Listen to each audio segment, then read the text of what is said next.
வந்து பிப்ரவரி மாதம் 25ஆம் தேதி ஸ்ட்ரோக் வந்து மார்ச் 30ஆம் தேதி ஆஸ்பத்திரியில் சேர்த்தோம். அங்கே 15 நாள் இருந்தோம். அவங்க சொன்னாங்க இந்த ஸ்ட்ரோக் வருத்தத்துக்கு வந்து சயின்ஸில் மருந்து இல்லை சொல்லி எங்களை அனுப்பிட்டாங்க. அதுக்கப்புறம் நாங்கள் மணப்பாக்கத்துலேயும் ஒரு டாக்டர்கிட்ட போய் இருந்து செய்தோம். அது மருந்து நல்லா, ஆனால் எங்கள்கிட்ட காசு இல்லாதபடியாக அங்கேருந்து கையில் இருந்த காசுக்கு செய்துட்டு வந்துட்டோம். இப்போ வந்து தாம்பரத்தில் சித்தா மருந்து 2 மாதமாக செய்து கொண்டு இருந்தோம். ஆனால் இம்ப்ரூவ்மெண்ட்டை காணல.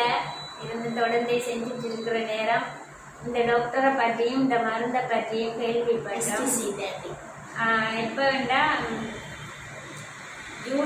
ஜூலை 21ஆம் தேதி கேள்விப்பட்டேன்.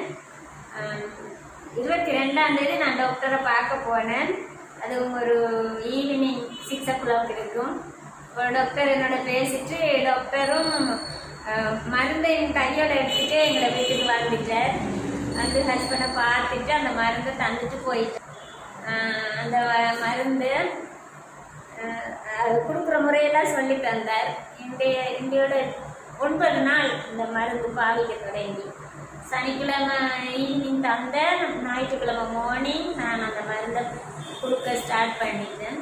நேற்று ஞாயிற்றுக்கிழமை 8 நாள், இந்தியோட 9 நாள்.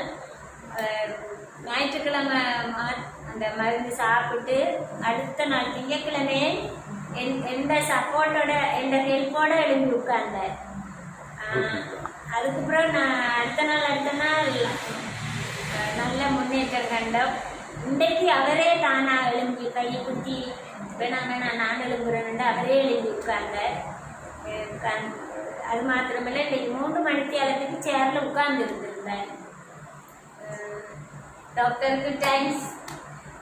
கடவுளை எங்களுக்கு டாக்டர் அனுப்பி வச்சிருக்கிறார். நான் இதை இன்னும் மற்றாக்களுக்கு சொல்லணும், மற்றாக்களும் நன்மை அடையணும். ரொம்ப நன்றி டாக்டர். மற்றவங்க நீங்கள் சொன்னீங்க 3 நாளில் பயனடைவன், அதே மாதிரி நான் 3 நாளில் பயனடைச்சு உட்கார்ந்து அதே போல கடவுள் ரூபத்தில் நீங்கள் எங்களை பார்க்க வந்திருக்கீங்க. கடவுள் மனுஷன்